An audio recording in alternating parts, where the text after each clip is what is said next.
What's going on, everyone? So tonight we're going to go over the difference between professional musicians and professional producers and hobbyists. And I think it's important to know the difference so that way you don't go in the wrong path. I've just seen so many people who are really talented, and unfortunately they just go into the wrong path because they don't know what the professional path looks like. And almost like they get tricked because they see someone on TV and they think that that person is like famous or something, right? And then what happens is, because they don't know the business, the person's on TV, but that person signed like a horrible contract, and they're on the radio, but you never hear of them again. And it's because they weren't professionally going about their business, and they didn't know it either. And I'm letting you know this now. Every single person that you've probably aspired to be like, or respect, or some people idolize, they all worked hard. There's no like lucky got there, didn't know what I was doing, wasn't working my butt off. I'm letting everyone know work ethic will supersede talent every time. In the long run, work ethic will always win. So you might have to look at your work ethic. That's one of the things we're going to talk about, because I'm going to walk through like the normal hours so you can see what it's like on a normal day basis as a professional. But the work ethic, I think, is square one where most people kind of slack. I understand why, because on the TV shows, they don't show you the work ethic. It just shows you someone was playing at a bar, a manager discovered them, the manager brought them into the studio. It doesn't say who paid for the studio time. They write a song in their first studio session. That song becomes a hit. This person's not famous. That's not how it works. It never works like that. You can't go forward in something if you're living a lie about it. It's impossible. If you're following a lie, even if you get to where you want to go, you're going to be like, when you get there, you're going to look around and be like, this is all a lie. And it's going to not feel good. So I'd rather just tell you how the music business is so you can figure out for yourself, are you going to put in the time? Are you going to put in the effort? And is it really what you want at the end of the day? Professional musician is going after the jobs, not just sitting there waiting for them to come for them. Professional musician is showing up on time. And when I say musician, I mean producer, writer, artist, showing up on time. Professional is branded. You know it's their sound. They've cultivated their sound. So you can hear them in their songs. Professional musician or producer or writer has a network. They've built up a network to where they can send things out and get help when they need it, but from other professionals. A professional is putting in 8 hours a day, 6 to 8 hours a day minimum on their craft. A professional musician is charging people for their music and not just giving it away for free. I'm on Spotify, but Spotify isn't paying you. It's okay, I'm on Spotify. And you're like, but Spotify isn't paying you. Why are you still telling everyone to buy you on Spotify? Professional musician is trying to sell music and not trying to just gain attention, trying to sell music. A professional musician understands the business plan or how to make something to where they can turn a profit. Where an amateur, let's go into the amateur, is like, I just want attention. I'm not taking this seriously.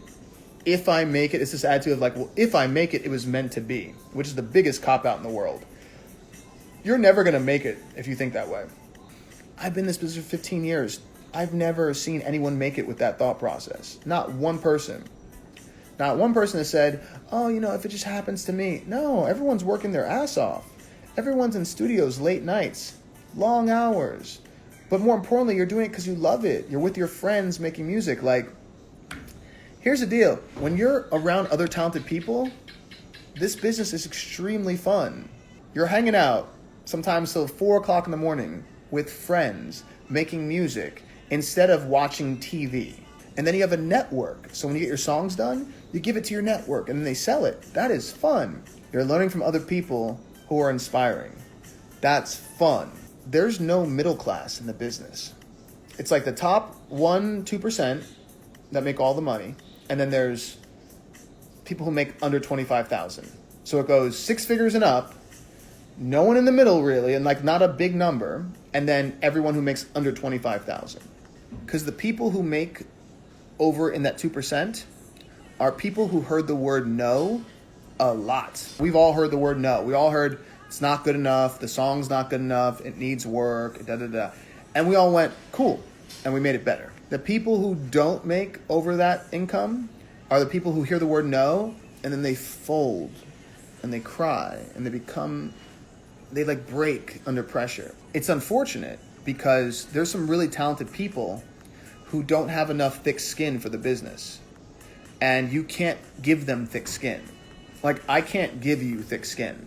Whenever I'm working on a song and I'm unsure about it, I always put it in the group. And I say, hey everyone, what do you think of this song? Let me know in the comments below.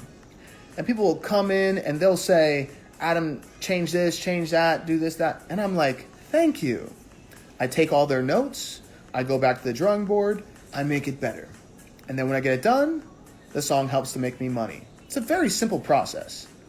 But whenever someone's been in the club and they don't do that, they just release something on the internet without asking if it's good enough yet, it shows me that they're scared, their ego is scared of being told something's not good enough yet. And usually the people who do this, they play the victim mentality. Now, a lot of people are playing victim, and they're just getting together and playing victim together, and they think it's called empowerment. It's not empowerment. It's just a lot of people playing victim. What I always say is, like, have a group of people that you can show your music to that can be honest with you. So it's always interesting whenever someone who doesn't have any hits, they have no credits, and they're like, I don't need any help. I'm like, but that's the first sign that you do. Definitely, if you're trying to get better production, one, take a course.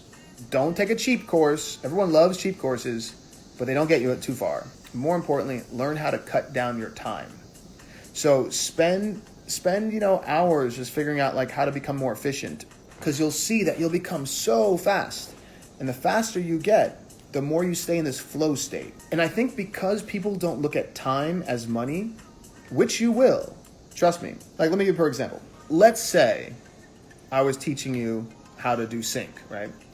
And my sync course is $2,500. And in that course, in 8 weeks, I teach you more information than anyone else on the whole entire internet teaching sync.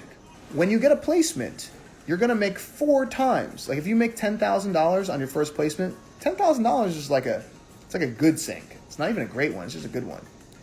You've already multiplied your investment by 4 times. The smart people, I'm not trying to be rude, the smart people are like, give me that. Because they understand I'll be cutting down their time. In 2 months, they'll learn something that they can use for the rest of their life.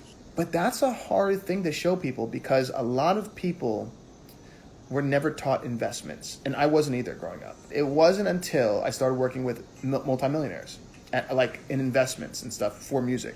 Once you are worth more value, you charge people more. But I'm going to figure something out. I'm not going to try and learn on my own. That takes way too long. And at the end of the day, I have no ego when it comes to learning. But I don't want to learn from someone who's learning. That's a very important thing. You can grow with someone who's growing, but don't try learning from someone who's learning because they haven't made all the mistakes yet. Learn from other people who've already made all the mistakes for you. That's smarter for your business if you're thinking of it like a business. Another thing, professional versus hobbyist. Professionals realize they're going to put in at least 20 to 60 hours a week. If you're not putting 20 to 60 hours a week into your music, you're not going to make a living doing this. Quality of music. Professionals have a certain bar of quality that they don't drop below. Like, once you know your quality level, you don't release songs or you don't even create songs that are below that level. Amateurs will create songs that are a certain level and then be like, that sounds pretty good, and they'll stop right there. And they'll pat themselves on the back, they'll be like, I make music. You see their music and you see their stuff and you're like, this stuff isn't fully produced. And then you go, oh, it's because they're still thinking that someone's going to find them and then make them into the person that they should be. Don't do that. I know several artists who are waiting for things to happen, but they're not working for it. They're just waiting for it. Don't wait for it. Go work for it. Go get it. Learn the music business. Put in the time, and you'll see it all kind of connects. It's like layers to a cake. You know, like first layer, having passion. Second layer, having work ethic. Third layer, having talent. Fourth layer, being really creative. Fifth layer, knowing the business. Sixth layer, having a network. Seventh layer, being hungrier than the people next to you. Eighth layer, rinse, wash, repeat. There is no fake it till you make it. That's not in this business.